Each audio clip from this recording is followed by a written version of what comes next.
I got one at my house. You've probably got one at your house, and Marshall Zelinger might also have one as well. And what we're talking about, an Monsters in excessively the closet. no, not monsters in the closet. Oh, okay. What we're talking about, it's actually maybe worse. A really high energy bill from Xcel. So we're here to explain why with our now. I'm going to crown you our Xcel insider, but really, of course, you're a politics guy. But you've been tracking all the Xcel stuff here for us here at 9 News for the last little while. Marshall Zelinger. Marshall, what the heck is causing all this?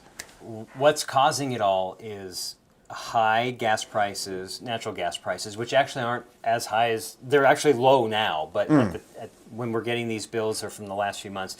Long story short, high natural gas prices, and you would know about this. Colder weather causing us to use more. I know one of my Xcel bills, if you look at your Xcel bill, and we're isolating Xcel, I know there are other energy companies in different parts of the state, but right now my expertise is on the Xcel bills.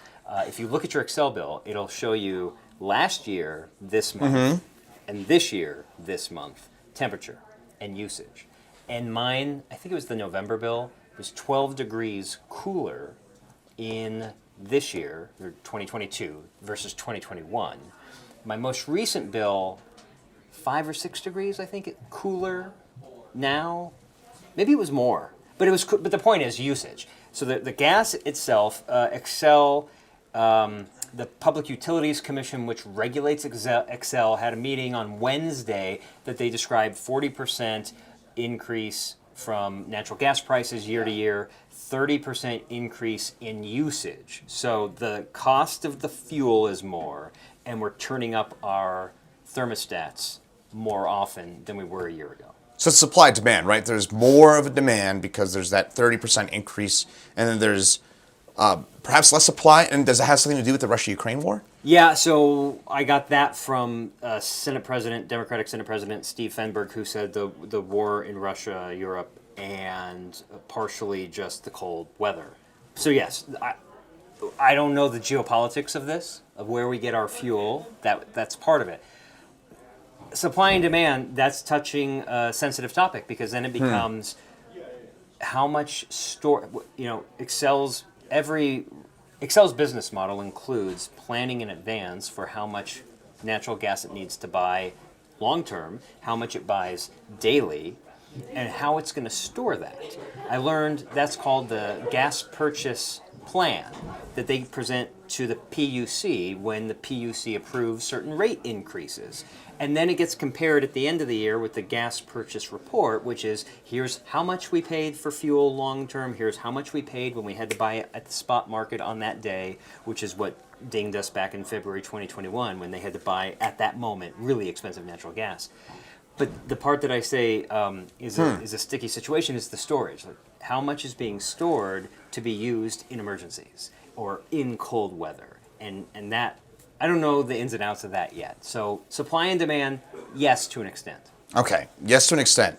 So when we get these electric bills, I know something you've also kind of done a lot of digging on is decoding these energy bills. Can you do that for us? I can. It took a while. This was the whole precipice of the story. I just wanted to be able to. I opened my Xcel bill one day. It's super expensive from what I'm used to, and I just look at the different line items, and I don't know what they are. And I tried reading on the back of the bill what each one means, and using a line. I don't know if you'll recognize the movie. I like to use this line from a late '80s movie. It's like reading stereo instructions.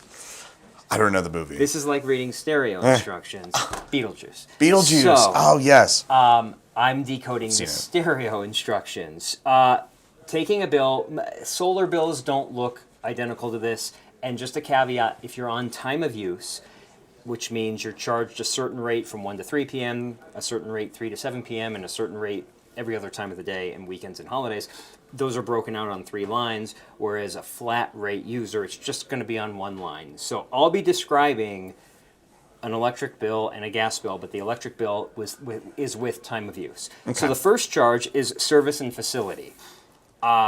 It's a flat $5.60 charge that everyone gets charged for having the meter on your home, the electric meter, having customer service, being billed your bill in the first place, and you're paying for the expenses that Xcel has as running a business plus the meter on your home.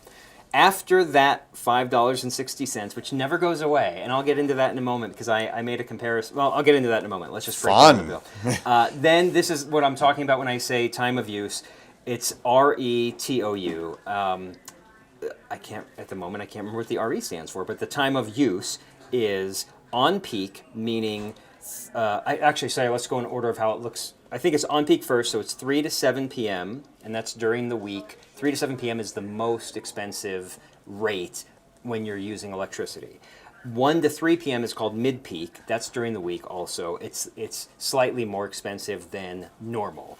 And then from 7 p.m. to 1 p.m. is off-peak. During the week, 7 p.m. to 1 p.m., off-peak, including weekends and holidays. That is your lowest expense of your electric usage. If it's one flat rate on your bill, it's one flat rate, and we'll talk about what's the difference between time of use and flat rate. After this, the GRSAE is a general rate schedule adjustment, and it basically means Xcel has to adjust how much it wants to charge us for electricity, but it hasn't yet presented its full case to the Public Utilities Commission yet. So in the interim, here's how they're filling the gap. The next charge is this is the one that I think pisses the most people off, and I hope I can say that on 9 News Plus. EGCRR, that's the Extraordinary Gas Cost Recovery Rider. It's the February 2021 cold snap when Xcel had to buy really expensive natural gas at the last minute because everybody was because it was 0 degrees. And so that's when Texas had their big thing and ERCOT failed, yes, right? Yeah, and because of that, and because it was cold here, natural gas prices went from, I want to say it was like $3 per whatever the determination is, to like 58 or 100. Wow. So it was ridiculous. I think it was more than 100 per BTU, and I should know the term better, I'm sorry. We get it, yeah. And this got delayed, and the PUC wasn't ready to have that charged to us yet. They needed to hear from Xcel and the other energy companies that are doing this also. They needed to hear how much and why.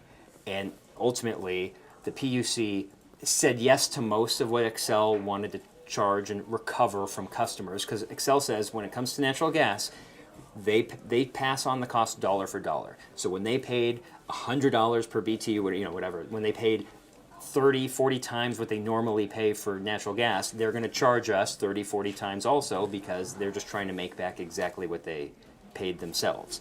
The PUC allowed most of it and said no to some of it, but long story short, which I've already gone too long, this EGCRR charge is going to be on our bill through July 2024 on the electric side. Oh. And it represents the gas that was bought to generate electricity. You're going to see it on the gas side of your bill because that's the gas that you actually used in your home. But this is also gas, but it was the gas used to generate the electricity that you ended up using.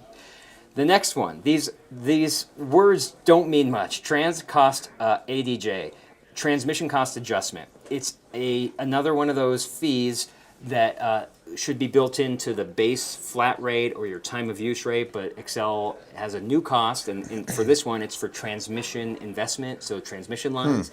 They're buying things, they're installing new transmission lines, and they want to get paid back for that. And so this is before it gets built into your base rate. There's this interim time period where they're like, well, we've invested and we need to get paid back, so add this to the bill. ECA, Electric Commodity Adjustment. This is the fuel. This is the fuel that is needed to generate the electricity. And you're going to see that also on the gas side, but it's just straight gas, not generating electricity. It's just straight gas. Demand side management is the part of the charge that helps. This is when it starts sounding a little silly. We're helping Xcel pay for things like incentives. So one example is Xcel can come to your home and do a home audit of where you're losing energy, things, maybe you need new appliances, maybe they'll recommend caulking here, weather strip here. They'll do that for free, but we've paid for it through this demand side management. So the coming to your home is free, the recommendations that they make to you are not. Yeah. I know, you're paying for all this. So, sorry, continue. Yeah, there's more on the electric side. So, purchase cap cost adjust is purchase capacity cost adjustment. This basically pays for third parties to store natural gas. So Xcel cannot store enough natural gas to service all of its customers. So it has contracts with third parties that buy and store gas. And this is us paying them back because they pay a third party. Again, the whole transaction is always we pay Xcel to do things. We'll get in. This is why we'll talk for days. Transportation electrification, Trans-Elect plan. Again, we're paying Xcel to provide rebates in this situation. This specific charge, one example is a rebate to install an electric vehicle charging station at your home. When it's like, oh, Xcel will give us a rebate, you might be thinking, oh, that's nice of them to give me some money. Yes, it is nice of them, but just so you know, you and all the other customers paid for it. Nickel dime paid for it. Renewable energy standard adjustment is 1% of your, so you look at your total electric bill, this charge is 1% based on that total, and it funds renewable energy projects. Colorado Energy Plan adjustment, this is Xcel retiring coal plants early, and we pay them to retire them early. And the way someone described this to me is, at some point when they built this coal plant and they started charging customers, they told the PUC, we spent this much, it's gonna cost us this much to generate the electricity to build the plant, and we want to be reimbursed for all this plus profit. And because it's being retired early, they're missing out on some of it. And so this helps get them to where they were promised the money. That's how someone explained it to me. But the short answer is it's helping Xcel retire coal plants early. And then the last electricity charge, and then I'll shut up before we talk about the gas part, is energy assistance charge. State lawmakers passed a bill in 2021 that charges us 75 cents on the electric side, 75 cents on the gas side to help fund energy payment assistance through Xcel. So we're paying so that people who need help paying their bills have a pot of money to get it from. And it turns out we can opt out of that. Of all the charges I described, the one that helps other people, and the 75 cent charge, is the one we could choose to opt out if we wanted to. Okay, so I got a lot of questions based on that. But that's the first one that comes to mind, is that, you know, the electric vehicle thing. It seems like 3 or 4 of the things you just listed there, for most companies, and again, I'm saying this with admittedly zero expertise, but they seem like things you should be able to opt out from, right? Well, this is Xcel saying it, you blame your legislature, so that's why I talked to Senate President Steve Fenberg, because these bills, I asked him, I'm like, do these bills say, Xcel, you must do this, and charge your customer to do this? It's the state legislature saying we need to encourage, in this case, electric vehicle usage. So how do we do that? We need to have your energy companies be able to provide charging for that. So you should incentivize that, and that'll get people to buy more electric vehicles. Like, it's a roundabout way, but there's nothing in the bill that says you must charge your customers for this. I'm learning a lot about business, especially energy business. Think about a restaurant. When you think about the egg shortage right now, if you go to a breakfast restaurant, they're losing money unless they raise their prices on their menu. That's similar to what we're looking at here. Like, if the idea is to incentivize electric vehicle usage, Xcel would start losing money unless they recoup some of that incentive somewhere. So I'm assuming breakfast places are probably raising their prices to recover the cost of more expensive eggs. You could kind of see it here. But if you have a restaurant that doesn't do that, then they're eating into their profits, which gets us into, I just saw their report today. They have $1.7 billion in profit in 2022, Xcel, as of their report on Thursday. So if they were ever to eat into their profits, they've got $1.7 billion to play with. Okay. Well, there's a lot of us, myself included, my fiance included, I'm sure lots of you watching that are pretty infuriated by what's going on. Is the pressure and the outcry, I suppose, affecting Xcel at all, or the government, or any sort of oversight?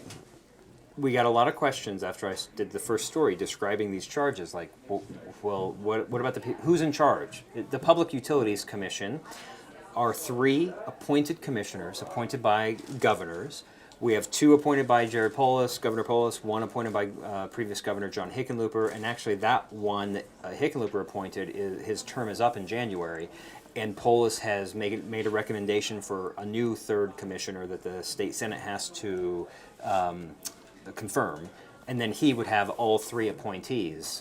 So they're not chosen by voters; they're chosen by the governor. They get presented, and they have staff that research the information from Xcel and the other energy companies. So when an energy company wants a rate increase, for instance, they have to come and present, here's why, here's what we're spending, here's how much we think it's going to cost us, and here's how much we want to divide it up over so much time over all these customers. And it gets scrutinized by staff and by the commission, and then the commission ultimately can say yes or no, or like maybe nitpick some of it and say, you need a tweak here, we're not going to say all of that, we're going to say yes overall, but it's not going to be exactly what you want. So these are the people that have the power. There's a consumer advocacy group, it's UCA, that you can reach out to. They advocate on behalf of consumers, so they're basically our watchdog. They make a case. Think of it like a courtroom. The Public Utilities Commission hears from Xcel. The Public Utilities Commission hears from the Consumer Advocate Group that will fight and say, no, that's too much for the customer. And then the PUC ultimately is the judge that will say, here, we approve this, or here's what we decide. That is ultimately how you can reach out to the Consumer Advocacy Group, you can reach out to the Public Utilities Commission, but it's ultimately the 3 commissioners' decisions that make the decision. Okay. So with that in mind, I don't know, I'm just thinking anecdotally based on some of the charges you said. Like the person coming to your house and seeing if you need to caulk something and weathering strip, it does seem like some of those things still to me could be opted in or out. I will look into that. You're right. That's just one example of that one. And I don't know, what's the most expensive thing? So out of all these things, what's the most expensive? The gas. It's actual the gas. And that's because of the February 2021 shortfall, or is that the natural gas prices? No, that's itself? one part. So that would be the EGCRR that you see on your bill. That is a significant part. But no, the biggest cost is the price of gas today. So the ECA. And when you look at your gas bill, the GCA. So the ECA, again, is the gas used to generate electricity. The GCA is the gas you used in your home. That is the price basically now. Here's what Xcel paid for that in the last month, or between their long-term storage and what they had to pay at the moment. This is what they paid at the pump, and here's what you're being charged. Because they paid this much at the pump, you used this much, you're paying dollar for dollar for that. That's the biggest charge on both the electric and the gas.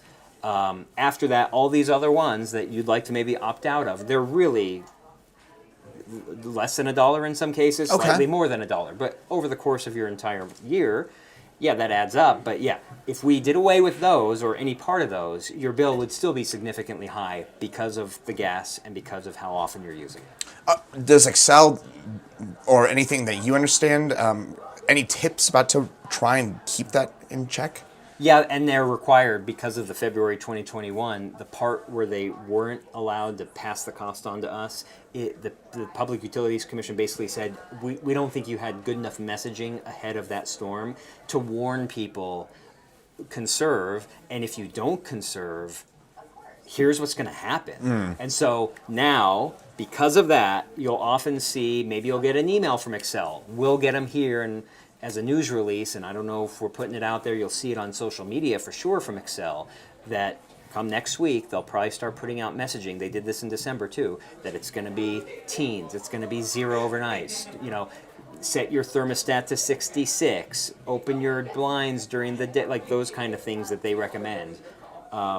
Is it good to open your blinds on a cold day, even if the sun's out, like in 20 degrees? It makes a difference. Okay. I mean, this is me putting on a different hat here. This is the meteorologist hat coming on here. But yes, put on, especially if you've got a south-facing window or a west-facing window, it does make a difference. So definitely go for that. So yeah, they make these tips. There was, I'll bring this up because I think it's still on Twitter, in November when it was getting really cold, to the 0 days, somebody from their social media team put out some sort of message that's like, now's not the time to be, maybe you shouldn't set your thermostat to 80. And like there was a little more in it. And it got back and forth with like, who do you think is setting their thermostat to 80? Like that's your recommendation? Like get real. And it's still there. So let's hope the messaging is better than that. I know the messaging is better. Like set your thermostat to 66, like or like no less than 63. It's things like that where it's going to be a little uncomfortable. I've gotten uncomfortable in my home during the day and at night, and it hasn't made a significant difference on the bill because it's still going up because of the cost of the fuel in the first place. Because the cost of the fuel is significantly more. I wanted to say it was like 3 or 4 times just for the cost of the fuel itself. So, is there any hope of this getting better anytime soon? well, right now, the cost of natural gas now is back down to that $3 per BTU number. So sure, and I know we're like 20 minutes into this. Yeah. Xcel has said, has gone to the PUC to give us a discounted rate on that EGA and ECA and GCA part of your bill, the actual cost of the fuel, because the cost of fuel came down in the last month or two, and so they ended up not spending as much as they thought they were going to spend, and because they had presented to the PUC a higher number, now we need to refund these customers or not charge them as much. And so you'll see maybe $10, $15, $20, something like that over the next 2 months where that your bill will be down, but depending on how much you're using, that's like it's a scale, because the cost of fuel is down, but if it's 0 degrees next week, you're going to use a lot. But it sure will be. So we'll see what your next bill looks like.